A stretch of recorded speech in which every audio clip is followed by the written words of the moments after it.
हरिस्ते साहस्रं कमलबलिमाधाय पदयोर यदेकोने तस्मिन् निजमुदहरन् नेत्रकमलं गतो भक्त्युन्द्रेकः परिणतिमसौ चक्रवपुषा त्रयाणां रक्षायै त्रिपुरहरजागर्ति जगताम्।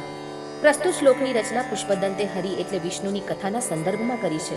હરિસ્તે સાહસ્ત્રમ, ભગવાન વિષ્ણુ દરરોજ 1000 કમલબલિમ, કમળના ફૂલોને ભગવાન શિવના ચરણોમાં અર્પિત કરીને એમની પૂજા કરતા હતા. એકવાર એમની ભક્તિની પરીક્ષા લેવા માટે શિવજીએ બધા કમળોમાંથી એક કમળ ચોરી લીધું. યદે કોને, જ્યારે એક કમળ ઓછું છે તેવો ખ્યાલ આવવાથી વિષ્ણુજીએ પોતાની ભક્તિમાં વિઘ્ન ન આવે તે માટે નેત્ર કમલમ એટલે કે પોતાની એક આંખને કમળની જગ્યાએ ચડાવી દીધી, જેનાથી પ્રસન્ન થઈને શિવજીએ તેમને ત્રયાણામ રક્ષાય, ત્રણેય લોકની રક્ષા કરવા માટે ચક્રવપુષામ સુદર્શન ચક્ર આપ્યું, જેનાથી વિષ્ણુજી જાગરતિ જગતામ જગતની રક્ષા કરવા માટે સદૈવ જાગૃત રહે છે.